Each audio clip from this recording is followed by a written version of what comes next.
Hi, I'm Tony, and today we're going to learn how to fix an area of a quilt that you've turned upside down. I do that a lot. Surprisingly, it's just something that I have done for years and years. It never fails. I will turn around, I will flip something upside down, I will flip a piece, I will do something. And sometimes I don't discover it until after I've already basted my quilt for quilting. Yeah, this is wrong. This whole area right here, this whole row is flipped upside down.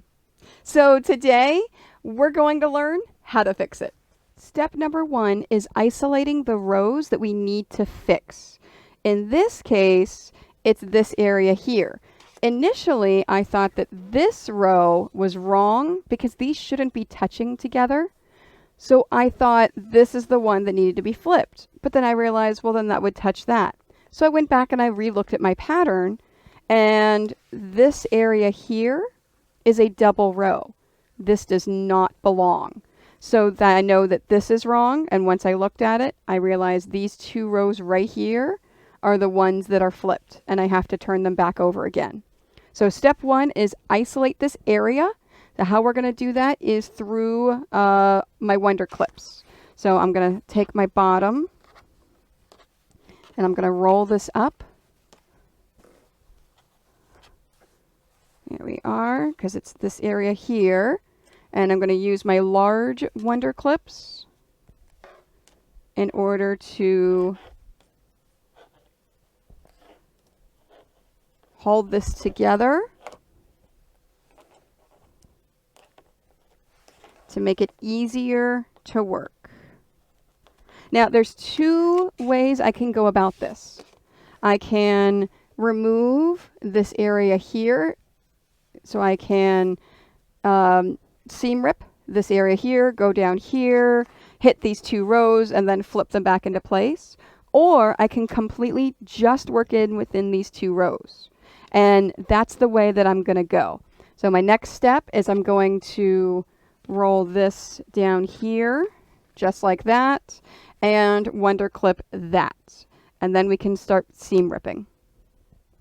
Step number two is remove all the basting if you've gotten this far. I didn't realize I flipped this row until after I had already basted my quilt.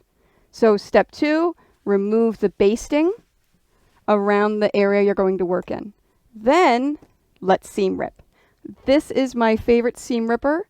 It is the Seam Fix seam ripper. It is an amazing one because it has the eraser at the end. Down below, you should be able to see the link on where to buy this. If you want to see a cool video on how to actually use a seam ripper, I made one. Take a look at it. All right, so let's seam rip this baby. Now, I'm going to be as gentle with my removing of rows as possible. So I'm just removing these two rows right here. So I'm going to lift this up, and I'm just going to get that seam ripper in there. There we go. I just had to get it started, and let's do it. So removing the rows here. Now you notice how I'm not completely unbasting my entire quilt.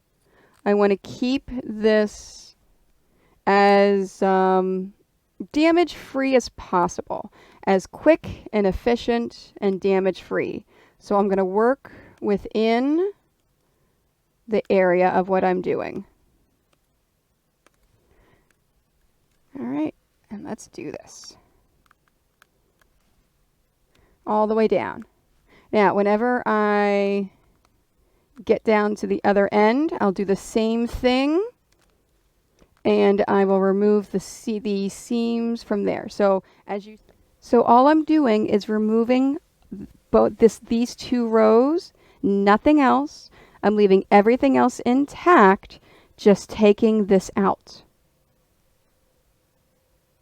Once you have everything removed, so our two rows are out, now we have to get rid of all of these little tiny threads, all those little threads from seam ripping. So how we do that is we iron it flat. this side is fine, but we have to make sure that this side gets ironed as well. And yes, this is my Oliso iron that is a transformer.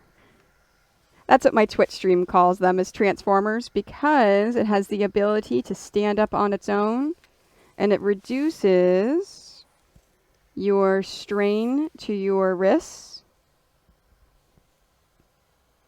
There we are. So this is nice and straight. There we are. So what about the fabric that's already here that's still basted and attached? We still have to iron this. So the way that you do that is you fold away the batting so you just have the fabric, and then iron that flat. Don't forget the borders over in here also need to be ironed straight out and flat. If you want, you can completely unbaste your quilt, but for me, I've already gone past the point of no return, and I would have to use a different piece of batting and backing if I were to unbaste this. So that's what I'm trying to save for this quilt. Once everything is ironed, now we can take away all of those little threads that are both on the 2 rows that we are fixing, as well as the quilt that is still basted. So every little bit needs to be taken out. It is important that you take out all of these little threads, because if you don't, they'll be constantly getting in your way later on and whenever the quilt is finished. And they may cause issues whenever you actually quilt your quilt, whether it's free motion or just traditional straight line quilting. Now let's say if your flipped piece was something within these 2 rows. Let's say if this piece here was flipped. At this point, you would actually seam rip down and completely remove this piece to then continue on with the steps that we're doing here. In this case, my rows are perfectly fine. I just flipped the whole thing when I was assembling it. So now let's line this up to make sure that this is correct. Because yes, I have flipped rows and gone to fix them and then sewed it back in flipped once again. I have a superpower apparently for continuing to flip pieces, even in my own patterns. Yeah. So this is correct. So now we're going to pin it.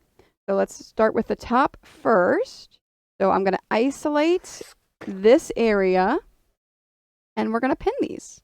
So let me grab my pins and let's do it. Just like whenever I pin my rows when I'm first assembling it, I'm going to line up my nested seams and put pins in there. Whether you like pins, clips, however you like it, just make sure that everything is flat and lined up, because the hardest thing is to make sure that you catch everything. So I've had cases in the past where where it hasn't been perfectly lined up, or something has been folded someplace, and then I go to sew it, and it didn't sew all of the fabric. So keep that in mind as you're preparing this. And then after I finish pinning this, all I'm going to do is take this row and just sew this row by itself on the sewing machine, and that's it. I'm not pinning a whole bunch of things. I'm not doing a bunch of things. I am just pinning this. I'm pinning and then sewing this row here. So I'll finish pinning and then sewing it and then come back and show you the next step. I have finished sewing it. So now, of course, we iron it.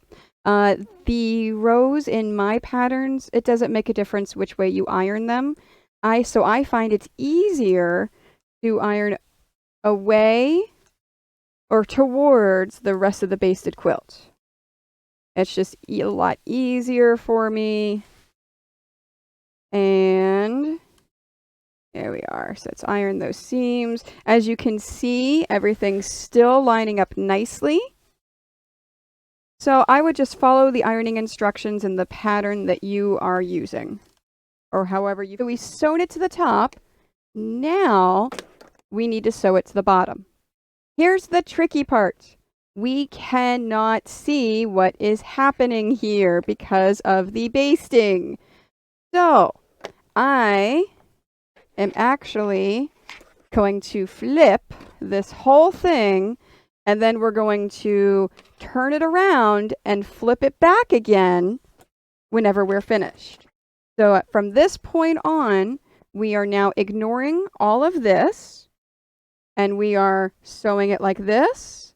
And then once that's done, I'm going to take this and flip this around. There we are. And let's take this and flip this around.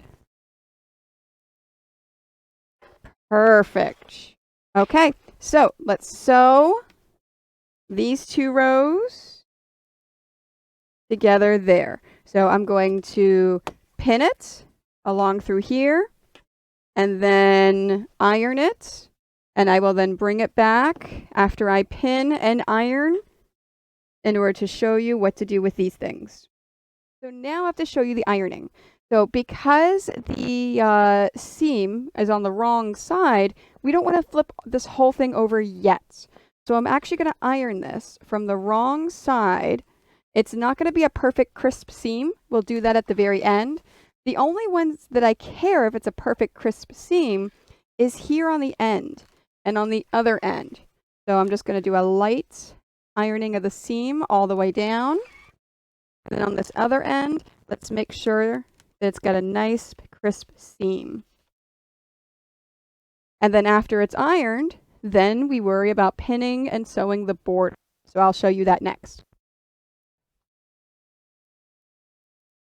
Now it's going to start getting interesting because now we're going to get into the hard parts because my stuff is still basted. Remember, if you completely remove all of your basting and you don't have to worry about that, this part's going to be a lot easier. So I'm doing the border. So the whole thing is to isolate it out. There we are. And once I isolate it and it's nice and straight, then I can pin and sew it. Because remember, path of least resistance, you always want to make sure that you have a nice straight line that you can sew. So I'm going to do this for both sides. I'm going to pin and then start sewing it again. Now, whenever you sew these borders, make sure that you start where it's still sewn together and move your way through the area and finish well after it's already sewn together. And then this way, you know it's going to be done correctly. Oh, look what I said. Remember, I said that we may have an issue. Be careful of that and look at both sides. Yep. So let's take this out and let's re-pin this area.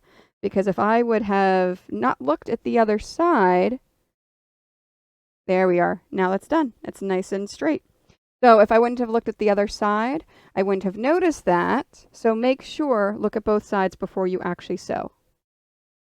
The next step after it's pinned and sewn is to iron it. Now we don't have to iron this on the wrong side because this is on the edge. We can actually sneak on in here and do this ironing. So in this case, it's ironed. I had it ironed out.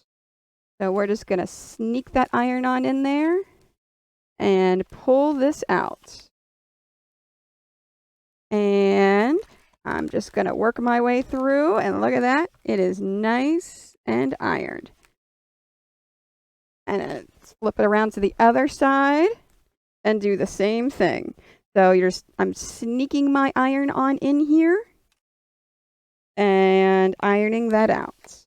And once that's done, we're ready to flip it and take care of that. So I'll show you that step. It's fixed. I am so happy and excited that this worked. I didn't even have to unbaste this. And confession time, it's the first time I have fixed a flipped row or piece from a quilt that was already basted. So yeah, I'm a little happy that this turned out okay. Uh, Thank you so much for watching. Hopefully you learned something.